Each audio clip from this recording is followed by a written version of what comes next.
Hare Krishna, devotees. I think we lost our good plug-in mic. Oh no, there it is. Found it.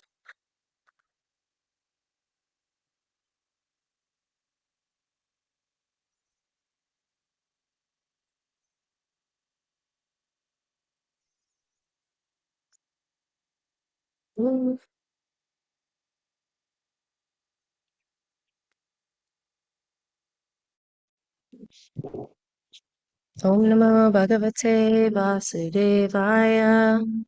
Om Namo Bhagavate Vasudevaya.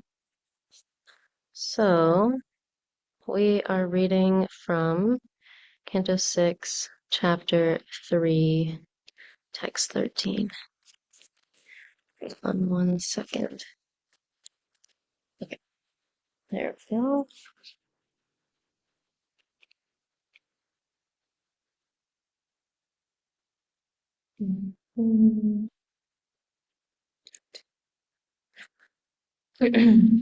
Yo nama virvachi janam nijayam padnati tantyam ivadhama virgaha yasmai valimta ime nama karma nipandabadhas chakita vahanti. Yo nama virvachi janam nijayam. Oh yeah, this is the verse. Padnati tancham ivadama pirga. Yasmai balimta iminama karma. Nibhanta badhas chakita vahanti. Yo nama pirva chijanam nijayam. Padnati tancham ivadama pirga. Yasmai balimta ime nama karma. Nibhanta badhas chakita vahanti. Would anybody like to, online, repeat the verse?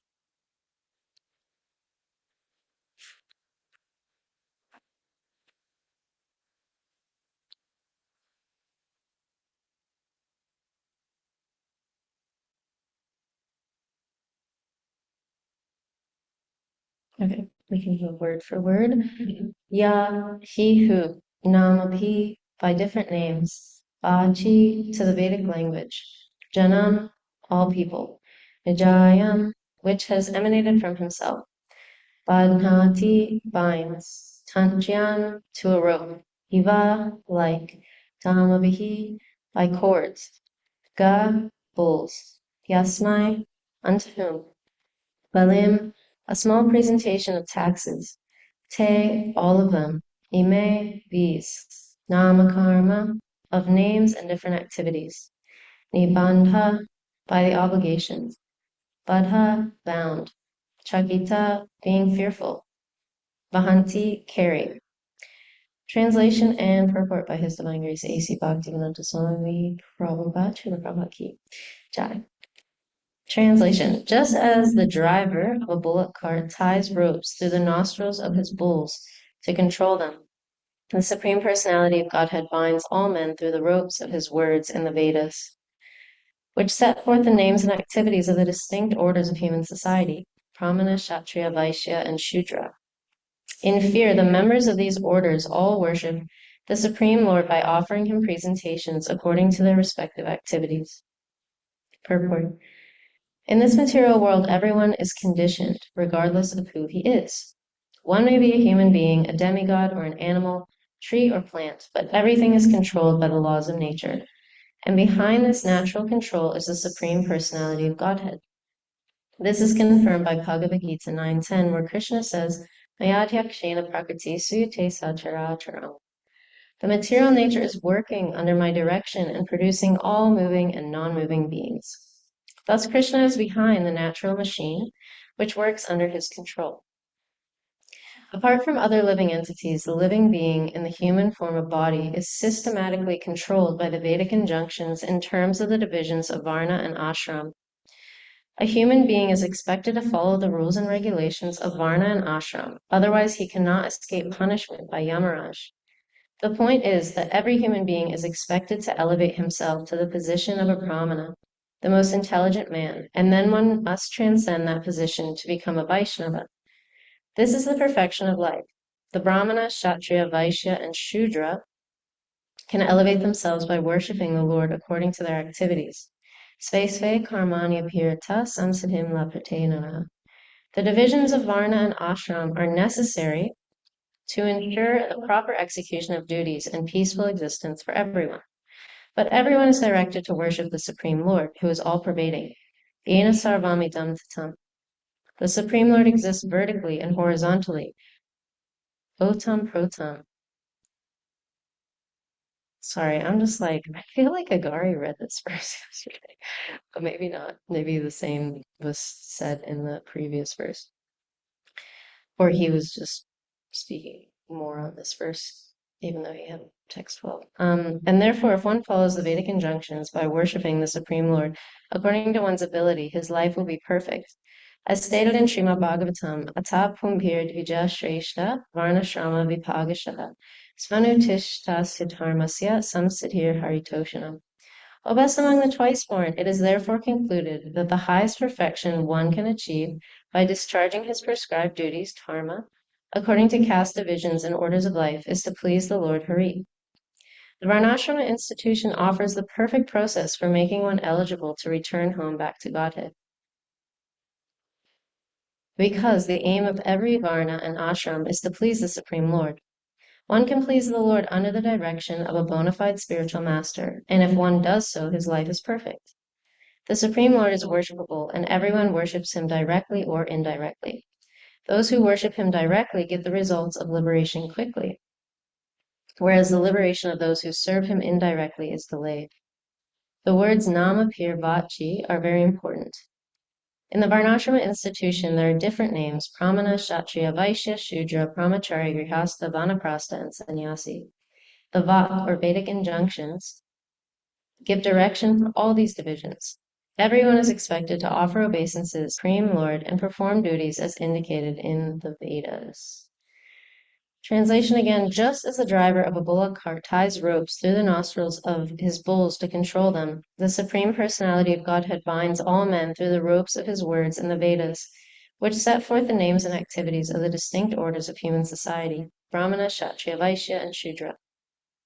In fear, the members of these orders all worship the Supreme Lord by offering him presentations according to their respective activities. Om Jnana-timirandasya Gyananjana Shalakaya Chaksha Unmilitam Yena Tasmai Shri Gurave Namaha. Jai Shri Krishna Chaitanya Prabhu Nityananda Shri Advaita Gadadhar Srivasadi Gaura Bhaktivinoda. Hare Krishna, Krishna Krishna, Hare Hare, Hare Rama, Rama Rama. Okay, I was just reading text 12, and it is similar because it's also talking about how the Supreme Lord is like the woven threads, like vertically and horizontally. And also talks about the bull is controlled by a rope in its nose. So it's kind of similar. Anyway, I wanted to talk about from this verse something, I guess, maybe different than some of the other classes I give, but speaking about the heart specifically and how to overcome our conditioned nature in a way that is in at least in the mode of goodness, if not in Krishna consciousness, but we're getting there. It's a gradual process. So yeah, and there's a few things that stuck out in this verse that relate to that. The first is just the first line of the purport that Prabhupada says, in this material world, everyone is conditioned regardless of who he is. And then goes on to speak about how all these different species are controlled by the laws of nature, which behind that is the Supreme Lord. And then, sorry, it's a long purport, so I have to find it. Yeah, so also that unlike the animals or plants or trees, that we, instead of just being controlled by the lower modes or the lower self, as it is often referred to, we're supposed to be controlled by Vedic injunctions. And it's funny, I was thinking about this, or this thought came to mind in my japa today, that that reading Shastra, like why it's important to read Shastra, and essentially that Shastra is functioning as our intelligence, because our intelligence in Kali Yuga is, is either non-existent or actually not non-existent, it's just polluted. So we have intelligence, but for all the wrong things. But we're meant to be controlled, actually, and that's the difference between, the lower species of life and the human form. So this human form is such a gift, actually, and it's amazing. We'll talk more about it, but it's amazing how it works, just how Krishna has set up this whole system for us to be able to operate in the material world is so incredible. So meant to be controlled, and then there's something else.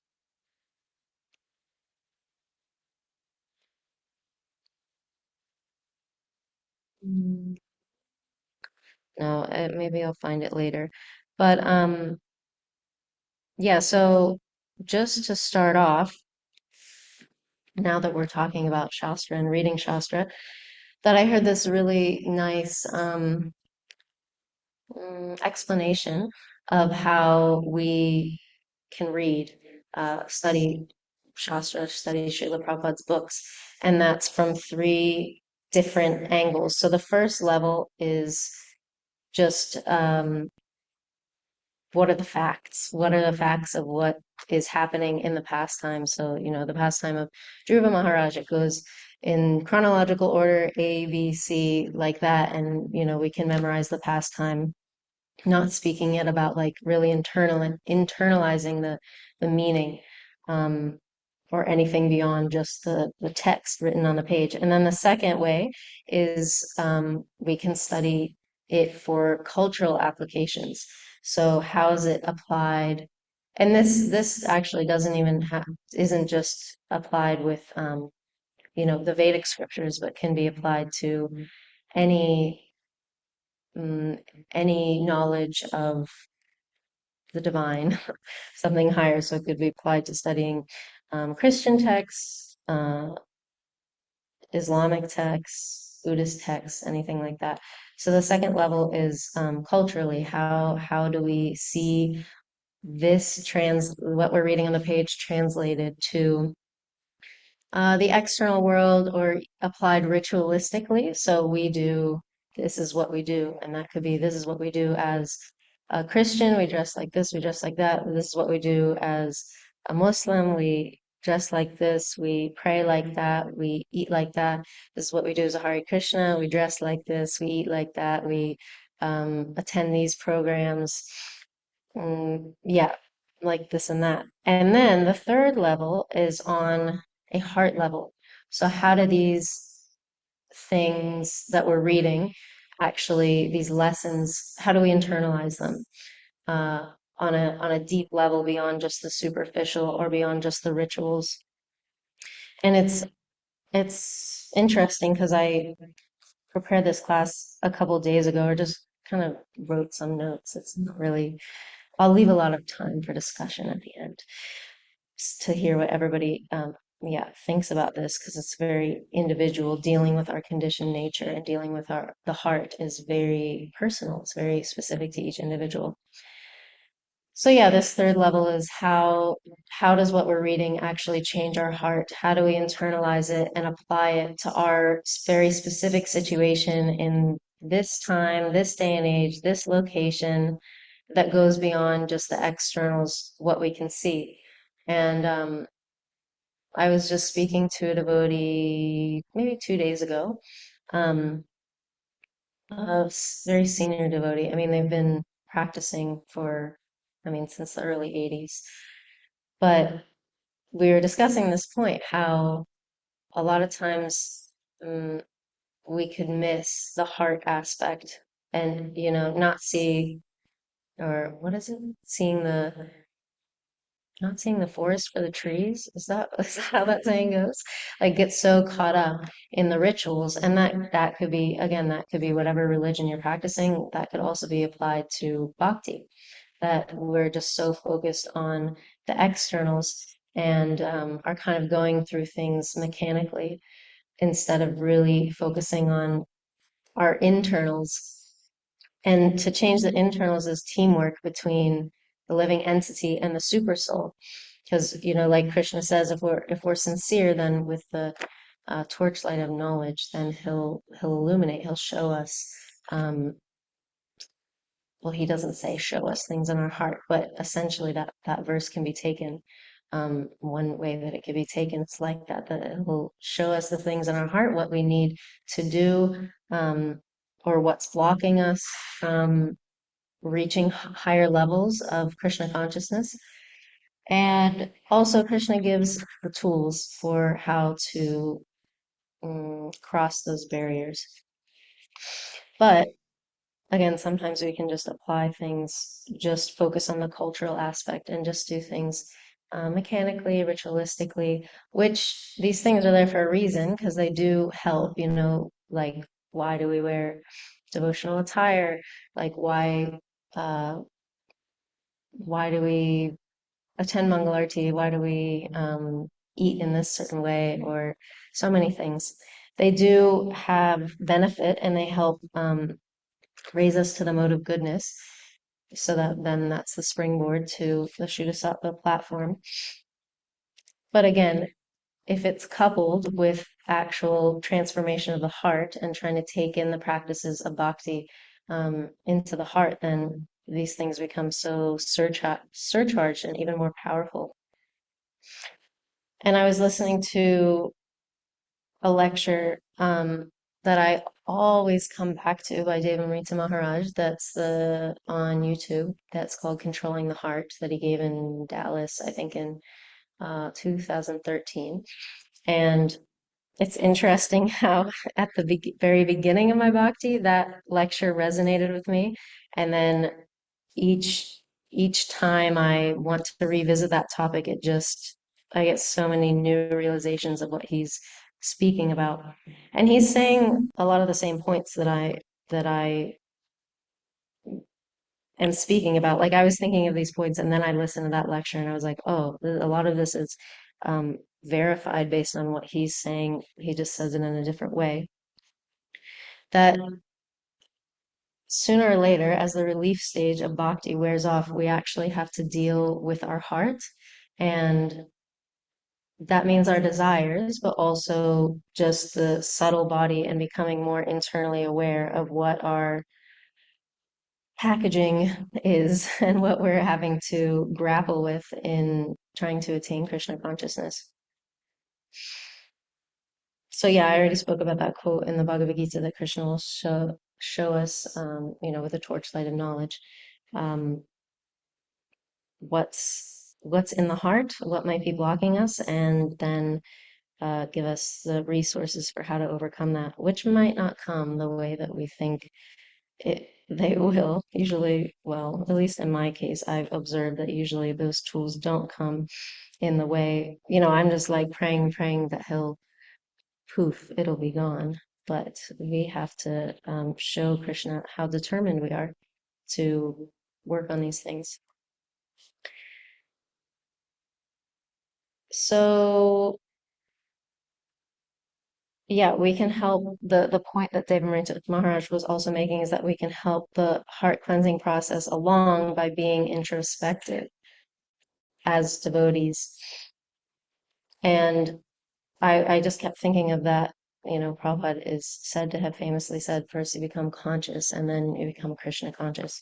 So usually how I've applied that or heard it applied is we should become externally conscious. Like how nicely did we do our service? Did we miss the corners while we were sweeping the temple room? Or did we burn the sabji because we're spacing out, something like that? But it can also be applied to becoming internally conscious of, yeah, what's our internal reality, and how can we improve our Krishna consciousness by becoming more internally aware. And one common misconception is that, like, to become self-aware means that we become selfish, which is the two are not synonymous. So we read so often in Shastra or just here in the devotional community that we should become selfless, selfless, selfless, um, which can also be misapplied. Like, well, Prabhupada says in the Bhagavad Gita, he uses that phrase self-abnegation. So sometimes this could be applied in the wrong way or prematurely, that we just want to like completely deny ourselves, therefore uh we don't take care of our in the name of being selfless, we don't take care of our health. We just uh yeah, I don't know, eat halava for every meal because that's what's there. Or um we yeah, just essentially burn ourselves out, which is just not sustainable in the long term. So really being selfless actually, interestingly enough, really starts with taking care of ourselves and knowing, okay, what are the basic needs of this body so that I can do my devotional service in a positive state of mind and also sustainably for many, many years, and not do the whole, Boga Tiaga thing of, okay, I do so much, I do so much, I do so much. And then because I'm trying to act on a level that I'm not actually on, then I just become resentful, and then we go the other way, where it's like, I'm not doing this anymore. I'm like, and blame the externals. These people have taken my authorities, or my temple president, or my ashram leader, or this manager, that manager has essentially taken away my rights. And no more. I'm gonna like cut myself off from that situation. So it can go back and forth. So actually, the most selfless thing we can do, or at least the place to start, is to really figure out a plan for ourselves that's sustainable in the long run in terms of, yeah, things that I guess might seem external or secondary, like, well, I had said in that one class, secondary things like taking care of health, or um, sadhana, things like that. And Malati Mataji corrected me and said, Prabhupada said health is number one. And then, what was it? And then sadhana, and then service, and then reading. Um, Sorry, I'm losing my train of thought. Oh, yeah. So, yeah, selfless and self-aware are not conflicting ideas, actually. So once we can really introspect and learn more about the subtle body from reading Prabhupada's books, but I've also been like studying some other things because, at least personally, and this is just my personal approach, like I said, this whole heart cleansing process is very individual to each devotee and what helps them and what works for them. But at least in my case, I find it very hard to overcome some obstacle, um, or even mm, understand why a devotee might have said something to me or acts in the way that they do without understanding, um, yeah, what's the nature of that obstacle, or what's the nature of that devotee, and also what's the nature of myself. And then it becomes very easy actually to become detached, to know, let's say, with another devotee. I mean, probably most of us have this experience, right? Like we have some conflict with a devotee, or we can never get along with that person, or um, yeah, something we just don't like about them. And then come to find out, whether it's through inquiry or it's just a happenstance that we find out like this one aspect about them, like, oh, they actually act in that way because they experienced this, they went through this, or they grew up in these circumstances, or something like that about their background, um, or just even how their brain works that might be different than ours. And then it becomes actually very easy to become detached, and that kind of the edge is taken off, because, at least in my experience, because then you're coming from a place of understanding. It's like, oh, that's not personal. It has nothing to do with me, actually. It's just that other person's uh, packaging and my packaging conflicting. So, in the same way, if we become uh, more self-aware, and when I say that, like, again, this could be different for devotees. Like, some devotees find it helpful to journal. I've heard so many devotees find that very helpful. Journaling, writing, um, yeah, just studying more about the subtle body, how the brain works, even, than how the mind works. Um, well, anyway, I'll leave time at the end so devotees also online can contribute how they have found it helpful to become more detached from the mind. Of course, there's always devotional service, but this is also a service. Um, so yeah, once we understand like the thought patterns, then it's easier to stop identifying with the body and mind. And I'll go into detail more about that. Okay, so one key aspect of this is that there's a difference between the brain and the mind, because the brain is part of the gross body, whereas the mind is part of the subtle body. So the brain is chemicals and neurotransmitters, and the prefrontal cortex, and the amygdala, and what else is in there? Yeah, some different parts of the brain. There's like the thinking brain in the front, and then the feeling brain, and that could be like a whole class in and of itself. But the brain is just mm, it's just like an information hub. So it's storing things in the subconscious. Um, it's just a data storage device. And then the mind is what makes it's like the lawyer and the judge. So, it collects the information and then it makes why am I forgetting the word? It makes a judgment. So it makes a final conclusion. And this judgment, either about ourselves or others, actually increases bodily consciousness. So, for example, let's say, this is actually really an example, that Sunday night, I, for dinner, shortly before going to bed, had two kinds of rice and some kind of sweet. And I was like, that was not a good idea. I thought I was fine at the time, but Nagari did warn me. He's like, oh, it's probably not a good idea. It's like, I'll be fine. I was not fine. That morning I woke up, and the next morning, which was John Mastovy, I was so smashed. I also went to bed late because I think I was work like helping finish the website or something, so that didn't help. But then I was like, oh no, like it's John Mastovy, and I was just so out of it, and I'm like, and I'm gonna cook all day. So I didn't go to Mangalarti, and I slept in, and I was feeling bad about it. But then I was thinking about these, yeah, some of these things that I've studied. So basically, mm, it is what it is. The brain, just the gross physical part, is thinking this does not feel good. That's just what the brain does, like feel bad. It's kind of like a caveman. It says feel bad. But then the mind comes in and makes the judgment and gathers a bunch of evidence for why its judgment is right. So then the mind comes in and says, oh, you are so lazy. You're such a bad devotee. How could you not, on Janmashtami get up? I mean, it really wasn't good that I didn't feel, but the point is, it's whatever, you can take whatever scenario you want.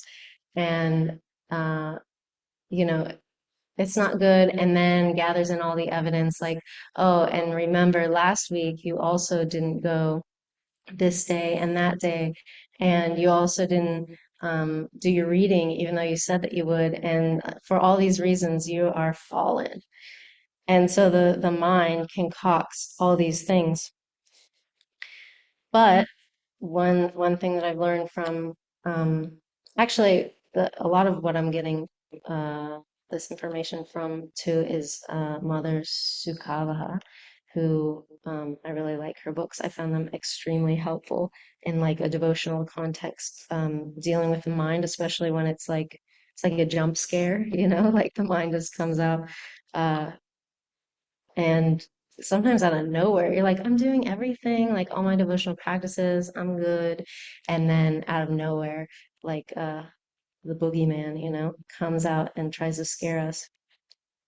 So I've benefited a lot from how she's explained things. And essentially, in these moments when we're making this judgment on ourselves, or we could do it to other devotees too, oh, that person doesn't do this, or they do too much of that, or whatever, therefore they are uh, dumb, lazy, unqualified, whatever, the mind comes up with. But one thing we can do instead of saying, I'm so lazy or whatever, is just not identify with that because this is just increasing our bodily consciousness, but actually just say the facts of what's the habit. So for example, I have a habit of eating too close to bedtime.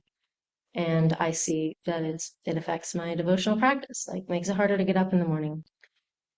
Then that takes the edge off where we can then feel more empowered to do something about it instead of just like, uh, you know, typecasting ourselves, like essentially condemning ourselves to just repeat the same activities because I am lazy.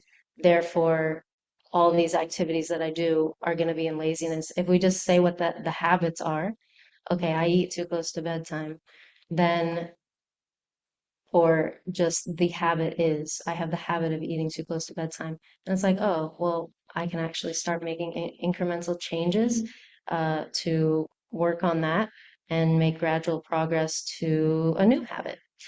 So I found that personally very helpful, and just noticing when the mind does this, like just as the judge and all the lawyers too, uh, really is just in the mode of ignorance. Um, yeah, it's not empowering at all. And I also had this one thing from Urmila Mataji, that another fantastic lecture. It's called Excuses, Blame, and Boundaries, this lecture that she has. And I also found it so helpful as a devotee, is that uh,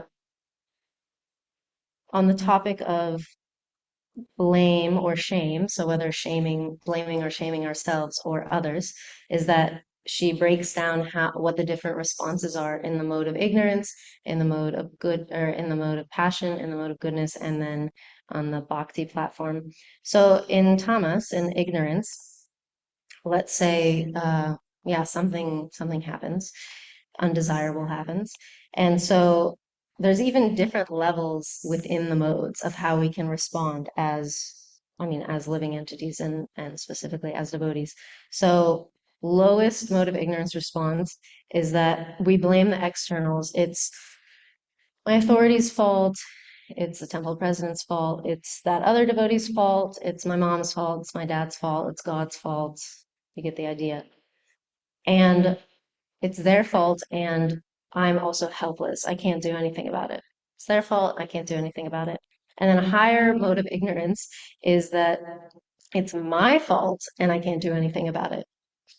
So think of how many, I mean, a lot of times the mind's default is just that, is like, oh, it's my fault, I'm bad. It's just the judgment is there. And also I can't do anything about it because that's just the way that I am. So isn't it interesting? Like even, at least for myself, I was shocked. I'm like, wow, even as devotees, would just like, because of the mind, we just like operate in the mode of ignorance, even if we're doing everything externally in the mode of goodness, let's say, or at least trying, still the mind can be, the internal world can be, yeah, in subtle ways in the mode of ignorance, actually. And then rajas is we blame the external. So again, it's my mom's fault, it's my dad's fault, temple president's fault, that devotee's fault, it's God's fault, but I can control how I respond and what my reaction will be. And then higher form of mode of passion is that I can control my reactions and responses without blaming anybody. And then mode of goodness is that the lower mode of goodness is that I'm ultimately responsible for whatever happens to me due to my karma, and I can just focus on what lessons I'm supposed to learn from this. And then a higher mode of goodness is I'm ultimately responsible. This is my karma, and I focus on getting liberation. And then the bhakti platform is I'm responsible ultimately because I wanted this material body and to be in this material world, but I focus on increasing my gratitude, love, and service to the Lord without blame, and this is a big one, without guilt, which in we spoke a lot about atonement in this pastime of Ajamil, which is good. You know, we shouldn't repeat the same activity, but yeah, being just permanently guilty is mode of ignorance and is not helping anybody. So we can at least try to come to the mode of goodness in our responses, is that, you know, I'm ultimately responsible, but I focus on what can I learn from this to improve and come closer to Krishna. And then gradually, hopefully get to the bhakti response. So anyway, there's so much more that could be said about this. Like, well, I guess the last point that I'll make is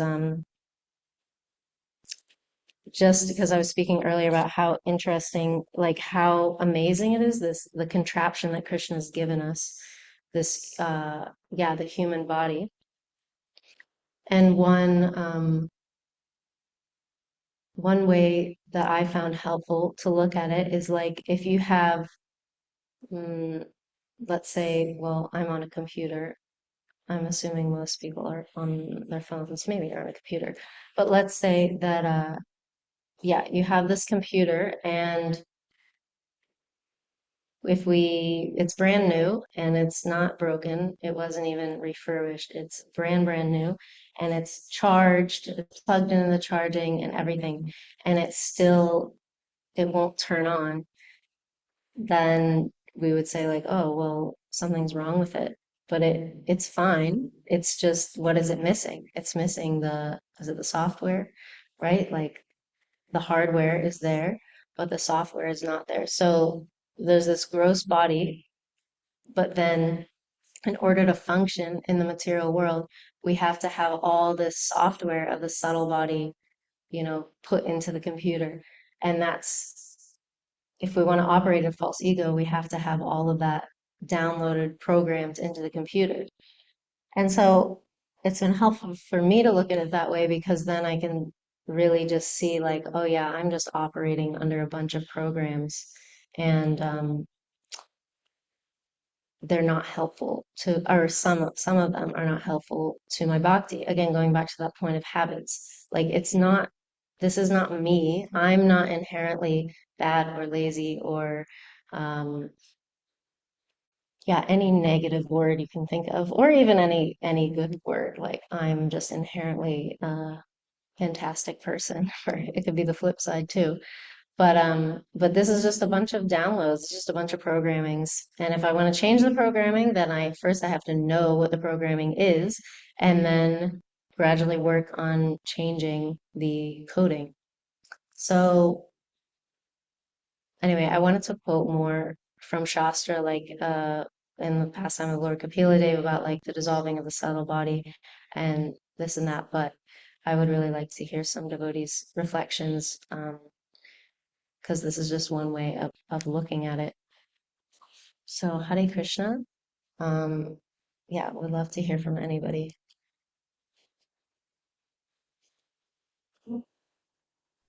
Hare Krishna, good morning. What a wonderful, wonderful class. That was a lot of information. And I was just, everything, it was just like, wow, wow, wow. And I can't quote exactly how you said it, but I really was touched by when you said that being self-aware basically is not necessarily self-serving or selfish. That in fact, I think we have to be self-aware in order to really be of service, because otherwise I might just be doing it rotely and not really being touched by my devotional service. It's just habit. And I recently, actually yesterday, had a very good friend come by, and we have children. We've had children around the same times through the years. And so her son was actually born maybe 2 months before my youngest son, who passed away. And he's going through some things, and she was talking to me about them and just talking about how she's trying to be a mom and go through them with him and so forth. And I was able to do that with her. And then this morning I was really, really sad. And I was thinking, well, why am I really, really sad? I know that my son left his body, he was not the body. So, and then I had to just, like you said, become self-aware and go, because it's grief. And because you are a mom who now is looking at, wow, her journey on this earth with that son is going on, and mine with the son who was born 2 months after, who they played together, they grew up together, is not. And that's a reality. And then I was able, in turn, to really cry out to Krishna in honesty. And I think that that's a big piece of it, is when my mind runs away. I always have to remember what it says in Shastra. My mind is either going to be my worst enemy or my best friend. It's the same mind. It's the same mind. It's not like, it's some other, like in the cartoons where it's like the devil on one shoulder, the angel. It's the same mind. It's really how I am processing it, what I am doing. If I'm going honestly, um, confession in the Christian faith. A lot of people misuse it, yes, but it really, the basis is self-awareness. This is not only what I've done, but this is what the exact nature of me doing it was. So yes, it's not just saying, oh, I stole something from my sister, and whatever. When you're like a little kid, oh, I took my sister's like money she's supposed to turn into church and I bought candy with it. It's like, why did you do that? What was that really about? That's what I need to look at in self-awareness. And then I can come into the mode of goodness, like you said, the higher mode of, okay, this is something that I've done, but this is the reason why. And this is what I bring with my hands open to the altar and say, help me, Krishna, with this. You know, even what you said seems so simple, eating late at night, it's a habit, but then it's what's under that. You know what I mean? Like what is going on with me that I keep doing this thing that I know is harmful to me? What's happening here? And bringing that. And sometimes I don't know, but I can at least come and I can say with my hands open, I don't know, but I know that this is not good. That this is not something, this is something that's going to block my devotional service.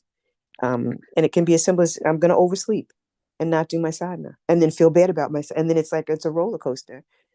But where did it start? What is the root of it?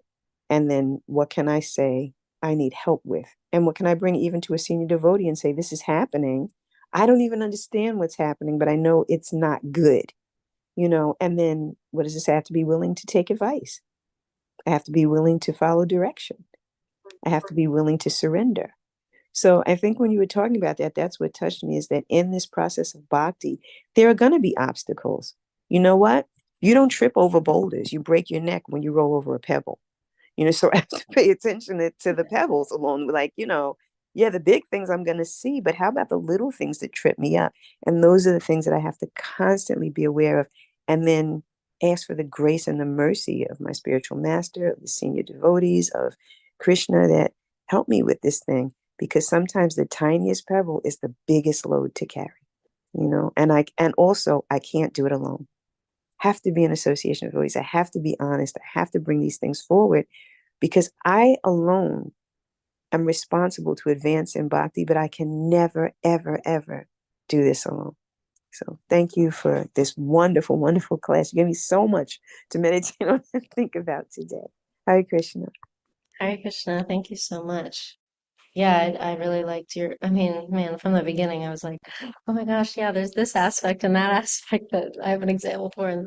But it was really nice to hear your reflection, and it's nice. I found it really helpful to know, again, the responses in the different modes, because it's hard to ask for help if we respond in the mode of ignorance and we say, "Oh, I'm just lazy," and condemn ourselves that way, and I'm helpless.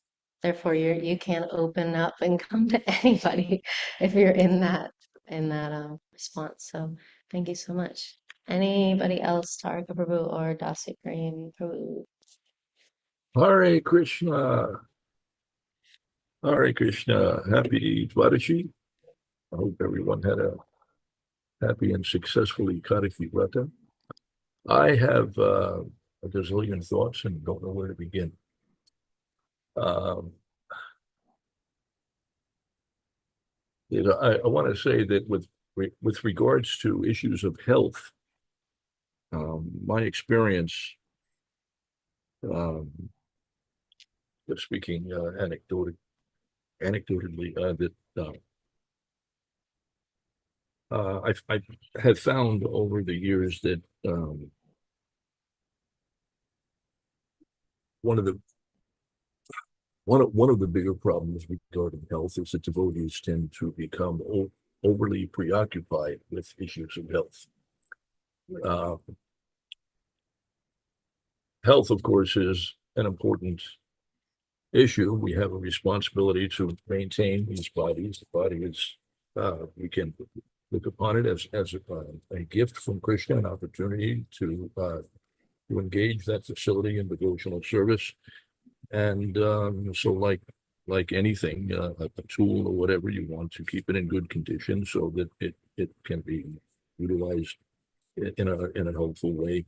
But the fundamental process, the business of maintaining health is actually it's very simple, as Srila Prabhupada describes it.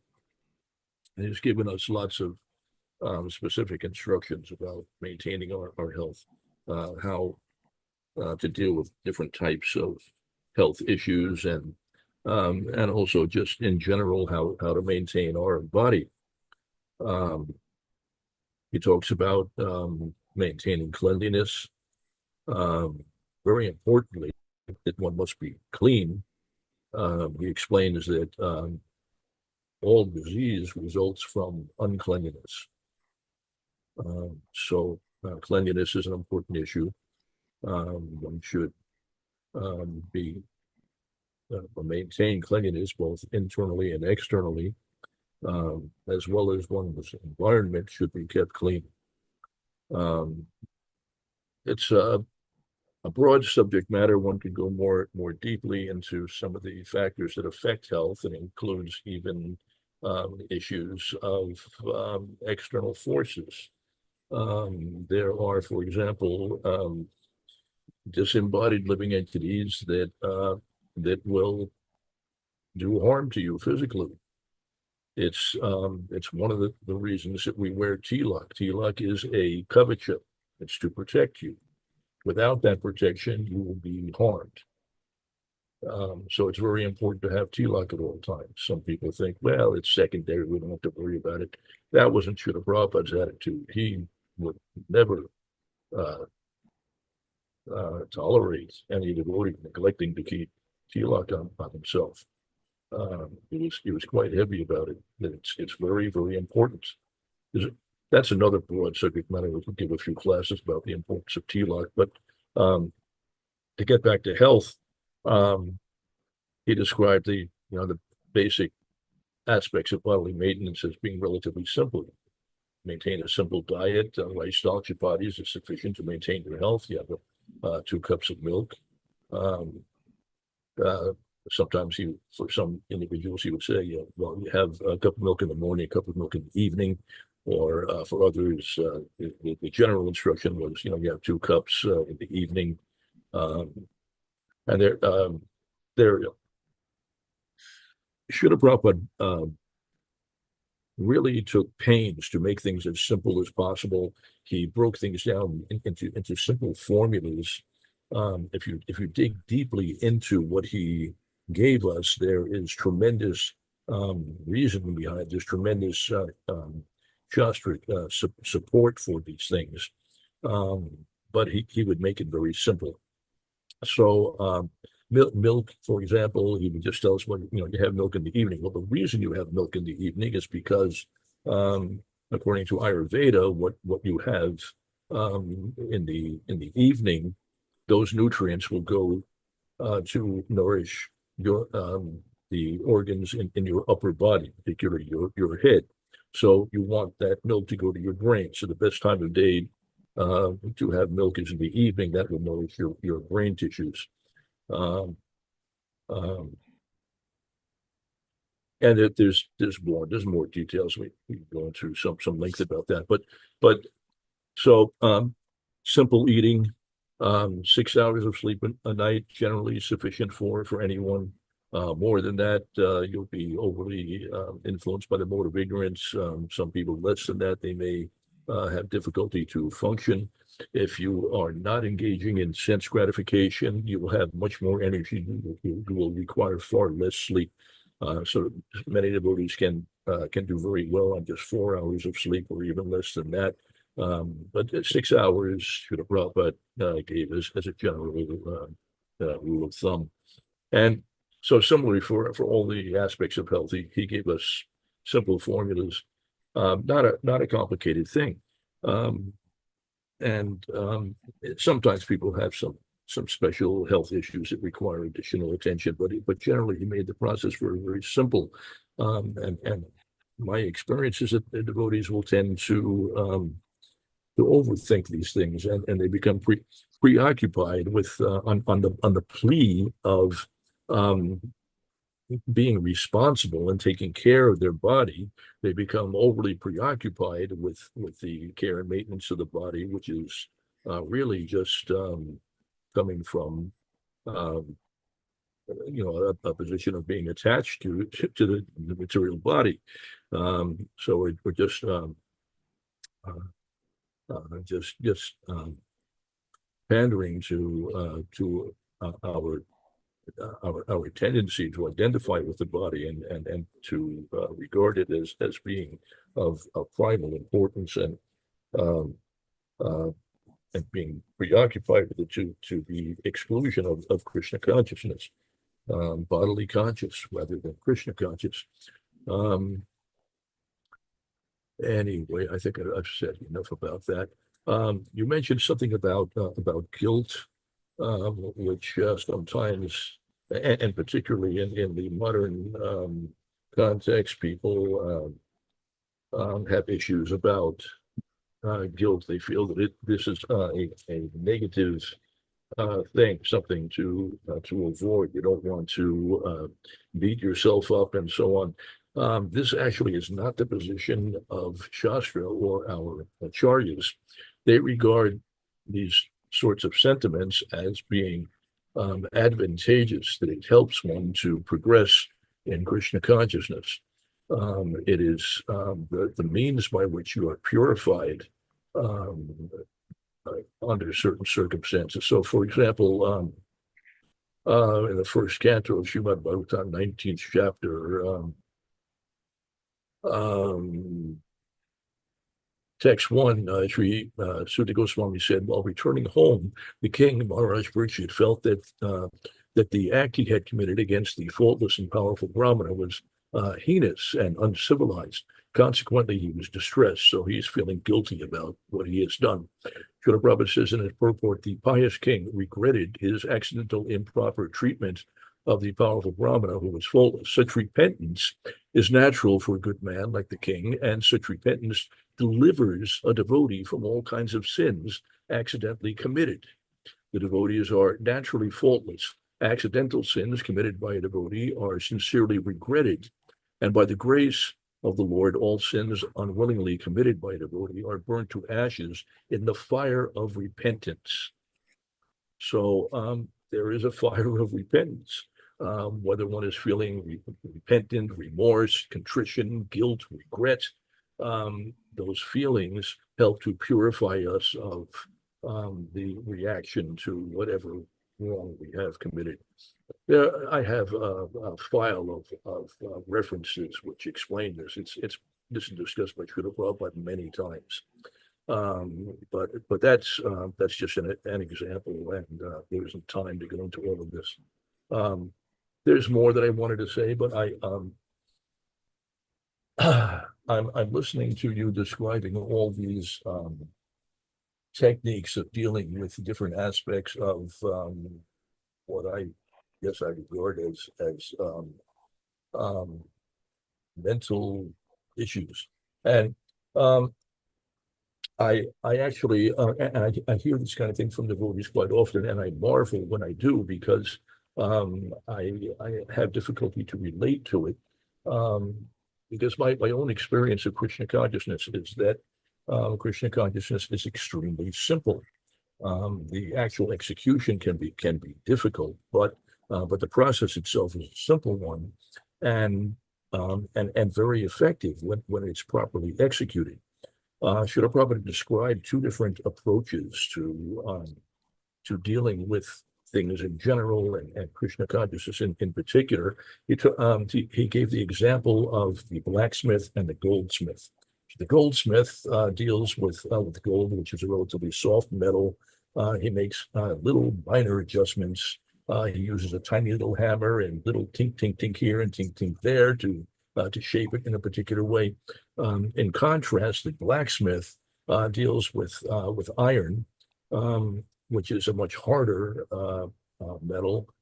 It's heated to make it a little bit softer and malleable, and then it uses a very large hammer, very heavy, and in Thank you, one Guru. Sorry. Hare Krishna, Jaya Shri Shri Radha Damodar. Never enough time.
Prabhupada, Shila Prabhupada, Jaya Prabhupada, Jaya Prabhupada.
Narayana,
Shri Krishna Chaitanya, Prabhu Nityananda, Shri Advaita